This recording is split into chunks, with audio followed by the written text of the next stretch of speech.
Hello everyone, I'm Dante from Low Mana and welcome back to This Week in Anthem. I've been gone for a few weeks and boy did I choose a bad time to attend conventions. A lot of news has dropped in the past few weeks and in my attempt to catch up, let's jump right into things.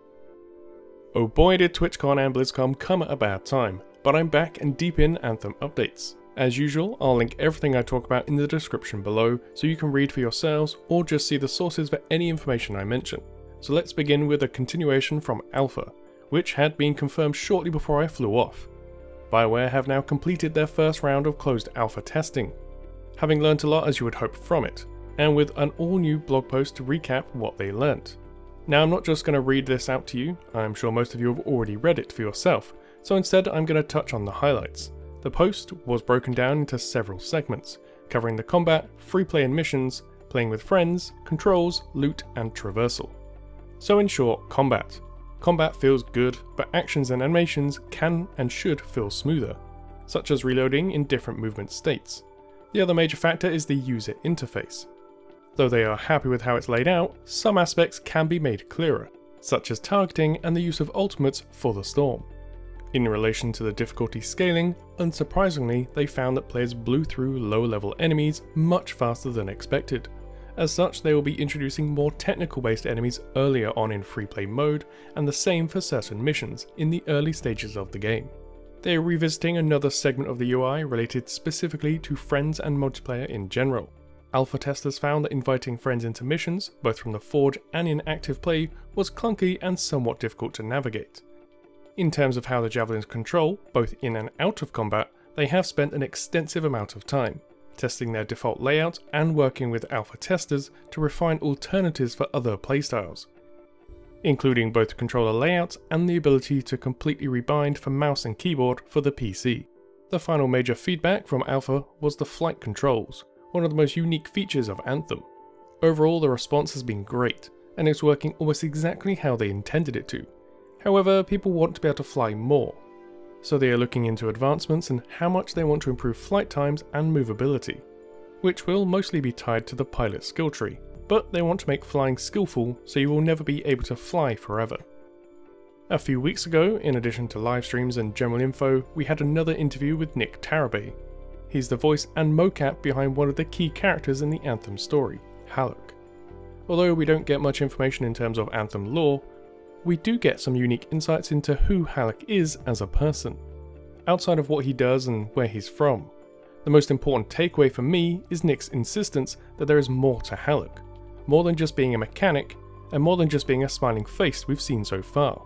We'll see him in many states, from anger and sadness to his more jovial self, implying that not only does Haluk have a deep and well thought out backstory that we actually get to learn some of, but also that the story in Anthem is deep, seeing us and our crew on an emotional rollercoaster to restore the names of us and the freelancer faction as a whole. One of the more major updates in terms of general information is the huge website update, giving us the full list of abilities for every Javelin, including the names of their slots, what abilities are available for each, the 2 previously unknown Javelin ultimates, and what the support abilities will be for each class. Now I'm not going to go into each of these here, partly because there is a lot to cover for them individually, and partly because it's been 4 weeks since they came out, so I'm sure most of you already know. I will be doing my own breakdown of each Javelin, its abilities and weapons once we get the next information drop. I prefer to make the most informative coverage I can, so not to repeat the exact same video every time we hear some minor changes. Along this point though, by far the most major news update while I was away was the first developer livestream showing off gameplay for both the Storm and Interceptor. Something much needed for the community, to have some context of how Anthem actually plays. We got to see the new ultimates in play, how flight works in the open world, random events and a fair amount of combat. As you'd imagine, along with combat comes a better look at some of the enemies, such as our first look at enemy Javelins. Previously mentioned as possible enemies, but during an event to bring a relic back in order, we got to see Valkyries, Dominion soldiers with their own abilities to fly and fight, much like the Storm, although these ones don't seem to be quite as powerful. On top of this stream we had another one covering only the cosmetic side of the Forge. I've already done a video on everything we saw here, so be sure to check that out. The whole cosmetic system looks amazing though. A deep system with a wide choice of materials, colours and silhouettes. Away from the gameplay entirely, we had a very interesting article regarding the Anthem comic. We've known we've been getting one of these for a while, and it seems to be the industry trend right now, with other games such as Overwatch, Heroes of the Storm and Destiny 2 all getting the comic book treatment. I actually really like this trend, not only because comics are great to read and provide space for some amazing artwork, but because they also lend themselves to exploring story arcs outside of the regular story entirely, or to add context from different perspectives, or even see how our actions impact the wider world. In Anthem's first comic, dropping on February 27th, the comic follows a young brother and sister, Kismet and Janny, both survivors of an assault on a place called Yarrow. Now with Kismet as a freelancer, we get to see how they cope in the fight to survive and save others from the same fate. It's been confirmed that we'll get to meet several characters from this comic in-game, so it's possible we'll get to experience some of the contents of this comic, which could explain why it's coming after the launch date. I've got a few ideas of how, but all headcanon for now.